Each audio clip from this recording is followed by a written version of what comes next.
কি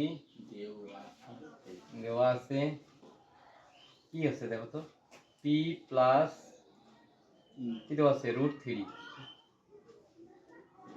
tan of p plus কি আছে, p প্লাস q না, ইজ ইকুয়াল টু কত, 3। একটু মনোযোগ দাও। এই √3 কি আছে, গুণ আছে, ডান দিকে গেলে কি হবে, ভাগ হবে, তাহলে থাকবে কি tan of p plus q। তাহলে এই 3 ঠিক আছে, এই 3 গুণ আছে, এদিকে আসে কি আগে ভাগ। এইবার দেখো tan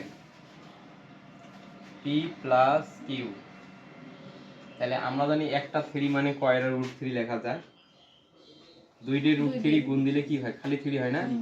তাহলে এই 3 এর পরিবর্তে কি দেব বলো, 2 র √3। তাহলে এই 3 এর পরিবর্তে দিলে আমি একটা √3 গুণন √3, কারণ 2 র √3 গুণ দিলে খালি 3 হবে, আর নিচের মধ্যে কি আছে √3। তাহলে এটা কি যায়, তাহলে আমার থাকতেছে tan of p plus q is equal to কি থাকে √3। এবারে সেই √3 এই tan কে রাখা যাবে না, তাহলে tan কত ডিগ্রির মান, √3 60 ডিগ্রির মান হচ্ছে কি √3।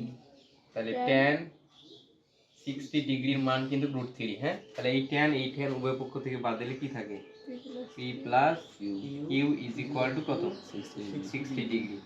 এটা বোঝা যায় যে tan 60 ডিগ্রির মান √3। তাহলে এটা থেকে এটা লেখা যায়, এটা থেকে এটা লেখা যায়, তাহলে এর উত্তর